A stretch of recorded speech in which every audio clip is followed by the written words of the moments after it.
this is a segment that I know a lot of you have been super excited about. We are going to talk about the legendary journey in Guild Wars 2, Heart of Thorns.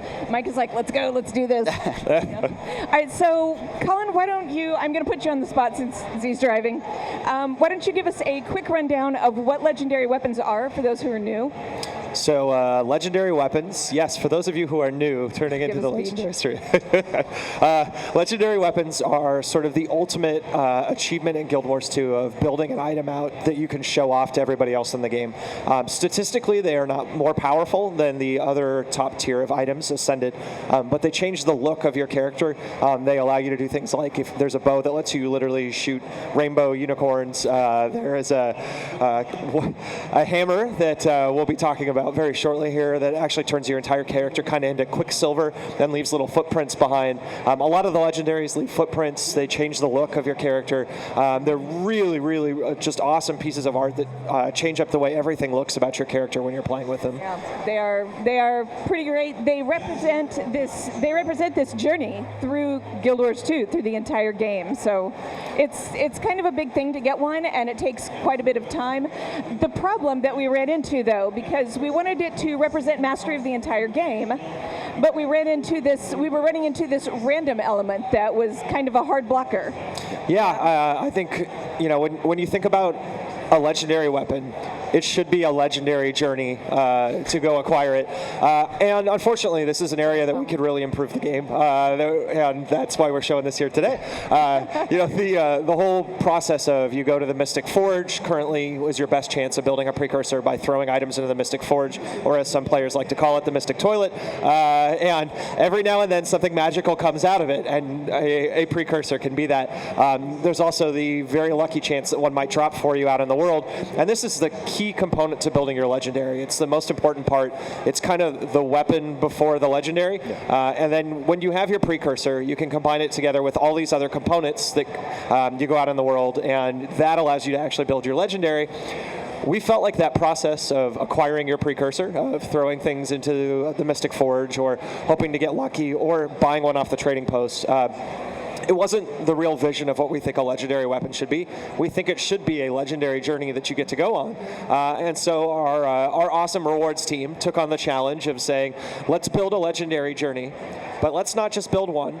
Let's build one for every single weapon that we've ever made for legendaries. Make it really, really good. Actually, you were talking about throwing things into the Mystic Forge, and while we were talking about this before, it reminded me, I have two guildmates that I play with fairly often that both got their legendaries. One of them threw things in the Mystic Forge for months and months and months, because you could also farm up a ton of gold, buy it off the trading post. Yep.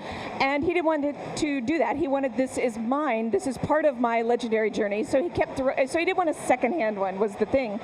Threw things in the forge for months, finally got it, and was just worn out by the time. And then we have the other guy, we were doing a World versus World run, and he got it off of a random guard that we just killed on the way. It took him something like 10 minutes to even realize what was in his bag.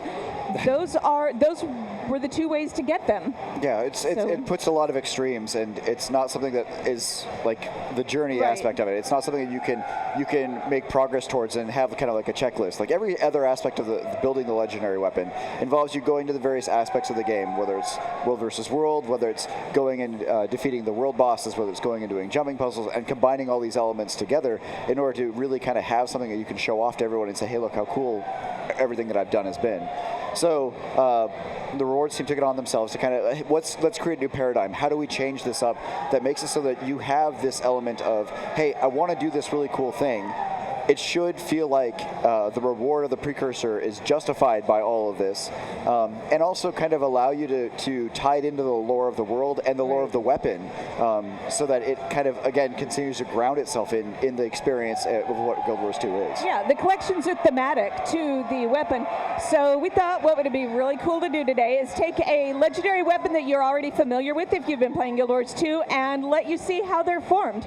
Yep. So, Mike, why don't you take it away? All right, so one of the things that we're adding with Heart of Thorns is the mastery system, and this is supposed to be your progression once you hit level 80. This is what's going to allow you to do more cool things and unlock more types of gameplay, and one of these masteries is legendary crafting. Let's take a peek at your desktop then. Yes, You already have all these things unlocked. You've been cheating. So legendary crafting is a new mastery that players will be able to unlock and through using experience points and mastery points to delve into to actually unlock different tiers of these collections that they're going to be contributing to. The very basic one, the first one starts is always going to be a lore-based collection. For the legend that we're going to use as an example for this is going to be the Colossus, which leads into the Juggernaut. And so the first one is talking about going to all of these giants or statues of prominent figures that are big in Tyrian lore and in Guild Wars 2, and either pondering before them, kneeling before them. This is literally just a world tour of where to go and celebrate kind of the concept of what a juggernaut is in Guild Wars 2. Right, you're sticking with that theme. So what kind of things do we have? So like one of them is pondering in front of the statue of Jorah. Out in Wayfarer Foothills. Some of them will take you to elements of cleansing one of the cathedrals in Or and pondering before it. Some of them are kneeling before the Colossus in the Cliffside Fractal. Like this starts bringing in all various elements of the world of Tyria and having players come and start this journey, so to speak. And finishing this collection gives you a reward that basically is the recipe for completing the first tier of the Colossus. So all new legendary or all precursors come in 3 tiers. The first one is very lore-based, very kind of grounded in it, and then you'll actually kind of build a not so splendid looking version of the precursor. Yeah. And then once you've done that, automatically will unlock the second collection, which, Colin, do you want to talk about that? Sure, yeah. So the second collection is for most precursor weapons is relatively similar. This one is mostly focused on collection of materials and collection of currencies around the game world. This is the one where the first and the third collection are the most distinct and unique to each precursor.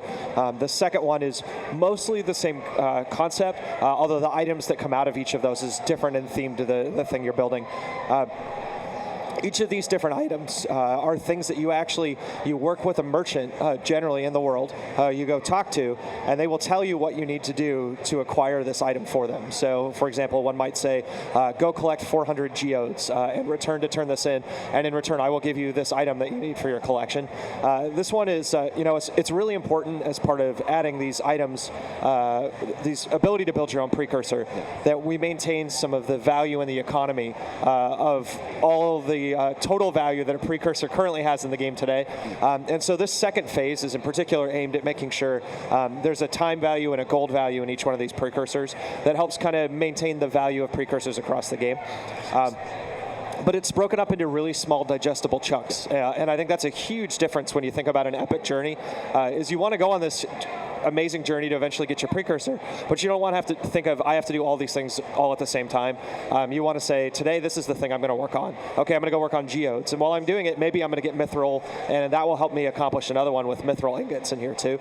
But it's very one piece at a time, so you can feel like you're getting progression and going through. Yeah, and so much of this, you're playing the game as you're getting it, which is really a thing that we want to happen. It's not just, okay, stop the gameplay that I'm doing and go out and do this other thing. This is just part of the progression. So these two merchants I've been hanging out with here in Lion's Arch, Grandmaster Craftsman Hobbs and the Scholar next to him, start kind of the second tier, and they'll also give you the first collection for your legendary. But they'll also involve like the Master Weaponsmith. So it goes back to, hey, look, you're building a hammer. Let's go talk to these guys and see what you can do to help their war efforts and trying to build these things. This is in Lion's Arch, by the way. When you start looking for this guy after Heart of Thorns, that's where he is. Yes. And some of these merchants they'll send you to are not just these ones in LA, although these are the most conveniently located ones.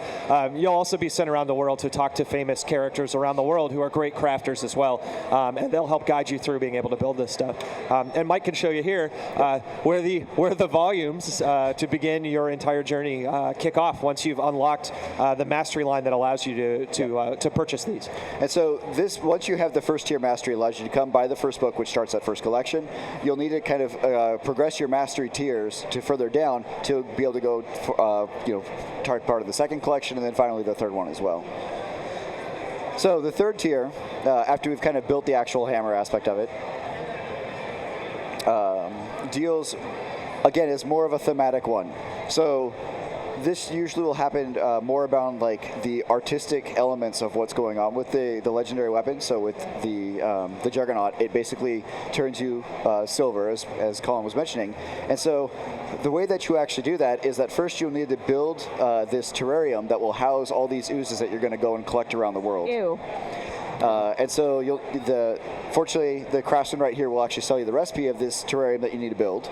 And then from there, you're going to be going and defeating these oozes, combining them to create kind of a chromatic ooze inside this terrarium. And that's just the first tier. So you already are going to do some more exploration about this and find out where all the various oozes are on Tyria. And then you're going to start feeding it various chromatic or ooze-type beverages or foods to kind of help grow your chromatic ooze inside the terrarium. There was a lot of thought that went into each one of these of what Really? if someone really was going to make this legendary, what exactly in our world would they have to go out and build, and what little components should they put together? And this one, like Mike said, because of that chromatic feel that it adds, it's like, well, ooze, clearly somebody stuffed a whole bunch of ooze into this hammer, and that's how this whole thing works. Obviously. I mean, it was... Everybody knows Right? that, but here we are now able to do the same thing ourselves. But really, I've gone through some of the testing of the other legendaries that I'm not going to tell about right now, but that was the thing that struck me, is how much preparation and how much planning went into making these fit each legendary, and it works so well. Yeah, this was a lot of work from the rewards guys, and they really put their heads together. They came up with what the initial paradigm of what we wanted to do legendary journey moving forward.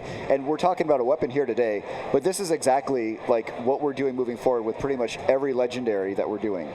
So like we talked a little bit briefly about fractals back in a couple months ago or a month ago now, about how there's going to be a legendary backpack there, and it's going to fit a very similar paradigm of you're going through this journey, you're going to have multiple things happening in different collections and different tiers, and kind of give people kind of check boxes that they can say, okay, today I've done this, and give you just kind of smaller goals to accomplish something big, like a precursor and the legendary after it. I think just a kicking off point too, of like, it's so daunting to think about how to go about this entire process, currently in game until the system arrives. It's a lot. It's a huge read through of wiki pages, buried in wiki pages with more wiki pages, and those wiki pages are amazing. Shout out to whoever put those together. Thank you, wiki team. Also seriously. to the app, the Legendary Guide app is amazing as well. But having this in game where it's exposed to players, where they can open up their achievement panel and see all of this, learn it through a mastery line, and be able to say, okay, now I know all the things that I need to do just to get started on this thing that sounds cool. Wow, a legendary journey. I think that's a huge addition for us as well. The percentage of people who are aware of what you needed to do to move all the way through this process, I think it was very small in the grand scheme of Guild Wars 2 players. And we're really hoping having a system like this will allow a lot more people to feel like a legendary is a goal they can achieve, and they have a clear path to get there. And that path involves ooze for this one. Yep, you can absolutely do it, and it's going to be a little clearer. It's going to be a lot clearer. Yeah. So can we get a peek at what else we have to do on this collection? Yeah. I'm like pushing for spoilers here, but I'm not even a little bit sorry. So the final step after you've kind of fed up your chromatic ooze is you're actually going to be kind of coating yourself with it, and then you're going to go take various damage from places around the world. Like the one I'm highlighting right now is going into the lava in the heart of Mount Maelstrom. And while coated, if you want to dance in the lava, so to speak. But it's, again, kind of training your ooze to be able to take this damage, weather this damage, so that when you actually infuse your final legendary weapon, it's something that will be there with you the entire time. I feel like your ooze is like working out. Yeah. Do you want to give some of the examples of some of the things that you do with specifically in that collection? With some of them, there's a falling damage one, right? Or you actually have to jump off of a high place with your ooze.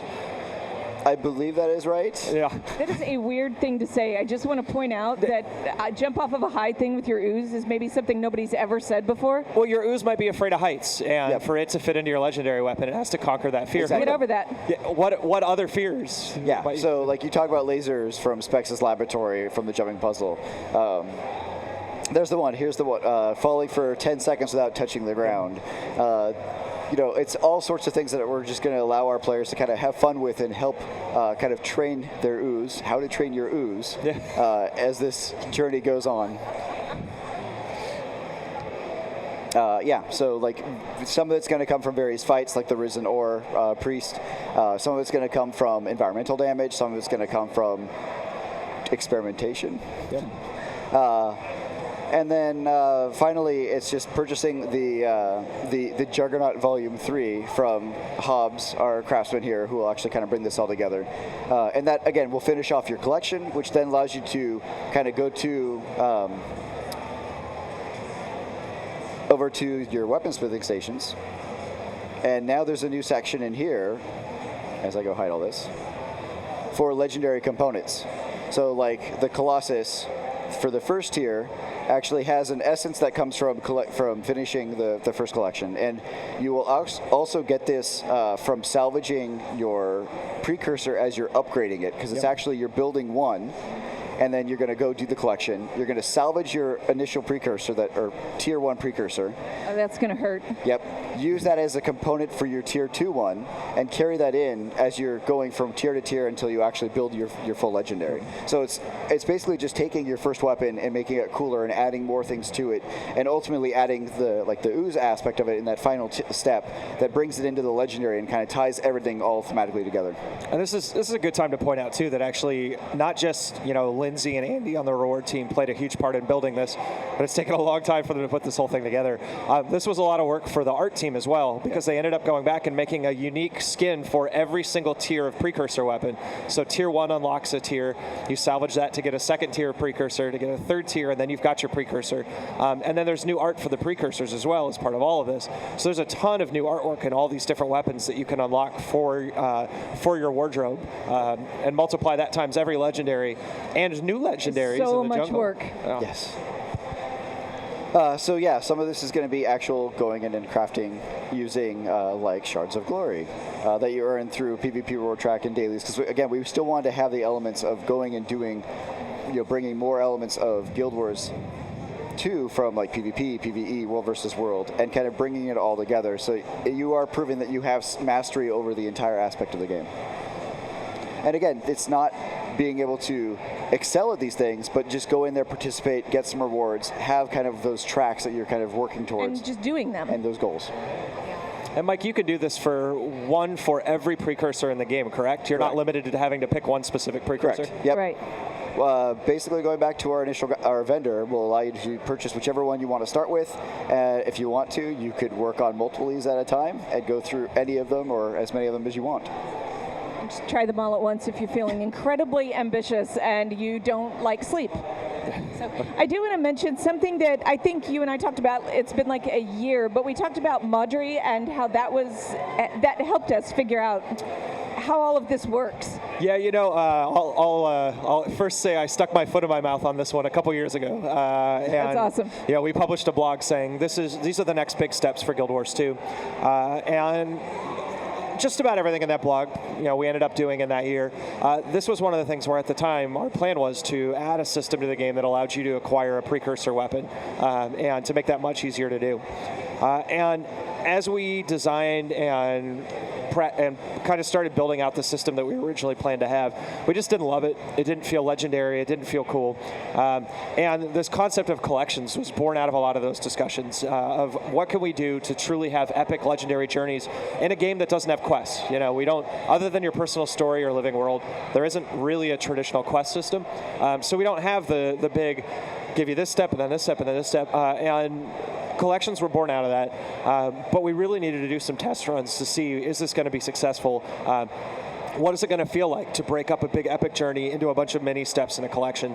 And Madri was definitely a big experiment for us to see what that's like. I think the skins and silver wastes also to build out your armor set. Oh man, yeah. That was another time for us to test and iterate on this. And everything we've learned from that and all the great feedback we've got from all of you guys about those collections allowed us to build this system out and really get this right and have something I think people are really going to enjoy. I don't think that's so much sticking your foot in your mouth as this is game development, and we had high standards for this, and we got there and thought, okay, we can do better. Yeah, I mean that's the tough part of saying anything about like, hey, here's the next thing. This is something that we're going to deliver, something that we're working on.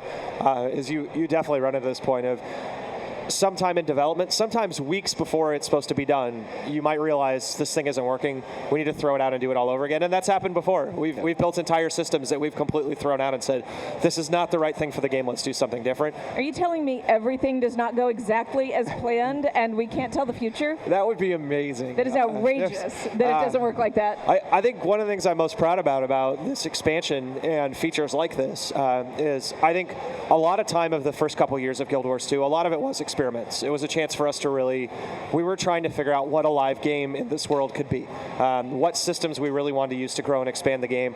We did things like we put in the antitoxin spray as a new way to buy skills for spending, the old skill point system. Yep. And it just wasn't that cool. It didn't feel like a meaningful way to add skills and traits to the game. We added some new traits in the new system that lets you go out in the world and gather traits, and it just wasn't that cool. It didn't feel like a true meaningful system for how we allow those parts of the game to progress.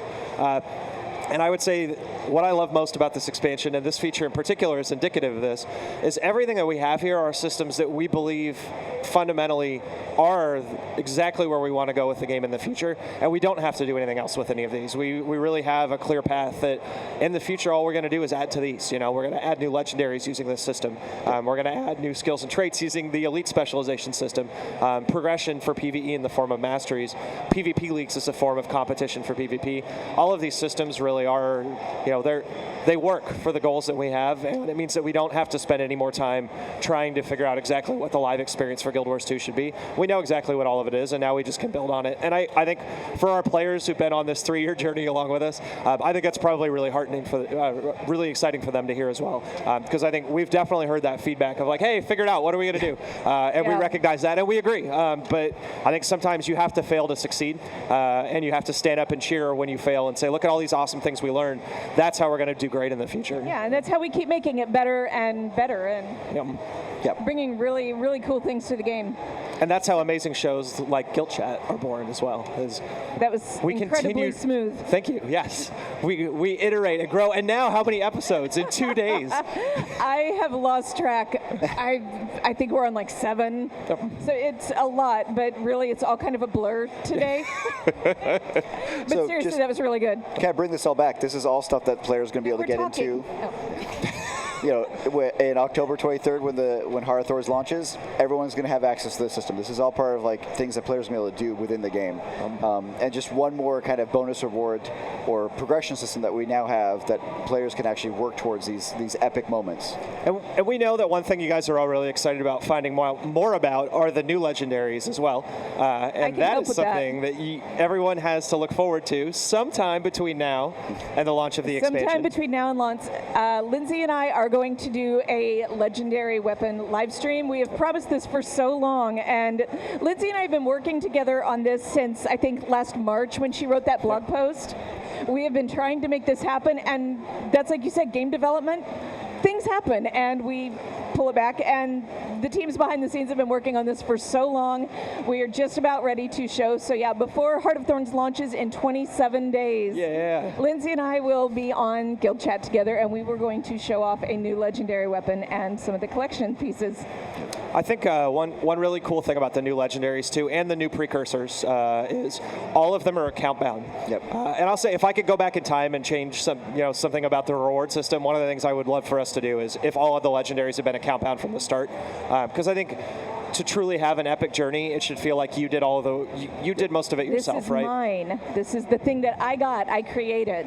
And we felt like we're at a point we just can't go back and do that with the existing ones. There's too much baggage coming along with that. There's too many of them for sale in the trading post to try to fix that. But every new legendary in the game, and not just legendary weapons, but the backpacks that you talked about, There's Mike, more. legendary armor via raids, all of that legendary content is account bound. So you have to play the content. You get to play the content and go on these epic journeys. And if somebody is wearing any of that gear, if they have that legendary weapon, if they have that precursor, they actually went and did it. They personally accomplished that goal. And I think that means the new legendaries are going to have an additional tier of prestige probably over even the existing ones today. Making it worth it. Yeah, which means you have to go get them all now.